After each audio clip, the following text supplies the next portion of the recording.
Okay. Now in a test cross, what happens? We have to find out the unknown. Unknown, in case of monohybrid, these are the possibilities. These are the unknowns. There can be only this type of unknown. That is, either it can be homozygous dominant, heterozygous dominant, or homozygous recessive. These are the unknowns. Now if you are asked to find out the unknowns, we need to cross them with a recessive. That is a known which is recessive, homozygous recessive. So we have to cross the unknown with homozygous recessive.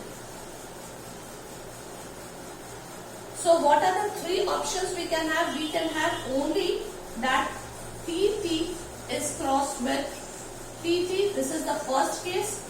The second case is capital T, small t, that is heterozygous dominant, is crossed with a recessive.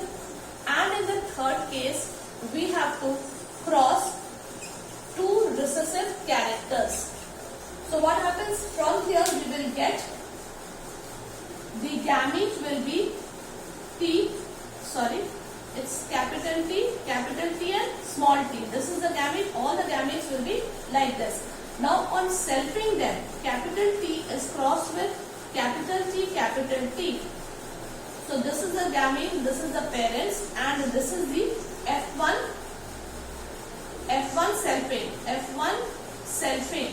So what we get? We get TT, capital T, small t, capital T, small t, and small t. So these are some of the options that we are getting here. So if you see here, in this one, that is all the F1 generation is, so these are the F2. So F2s are all, that is in the ratio or the normal Mendel's cross. Whereas in the F1, this is all are tall. So we can write the ratio in this part, that is, the tall ratio is 4:0. There is 0 dwarf. The dominant ratio is written first and then the recessive one. So the dominant, since all are tall, we will just look into the F1 condition. What happens in the second case? Here the gametes are T. Here it is small t and small t. So the F1 generation will be capital T, small t, capital T, small t, small t, and again small t and small t. So what we are saying? We are saying that this is tall and the other half is dwarf. So we are getting 50% tall and 50% dwarf. So we can also say it is 1:1 ratio. When the unknown, that means if the unknown is a heterozygous condition, then we are getting 50% tall and 50% dwarf. That means we are getting the same parental characters. Now if the unknown is a recessive character, then obviously all the F1 will be dwarf. All will be dwarf, that is, this will be the condition. So in that case, the ratio is 0:4. Now this ratio thing is the only important part which you have to remember, because the questions are generally asked on this ratio. The ratio is given and then you are asked to give the genotype of the parents.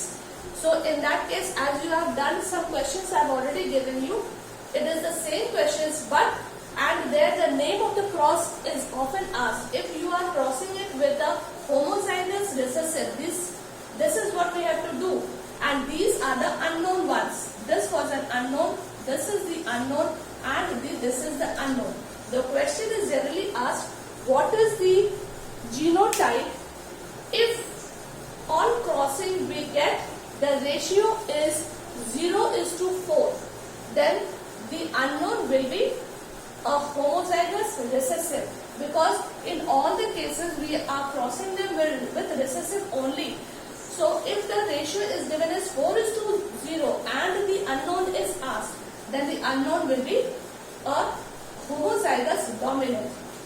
If the ratio is 1:1, that is 50%, then what happens? The unknown is a heterozygous dominant trait. So this was about the monohybrid cross for a test cross.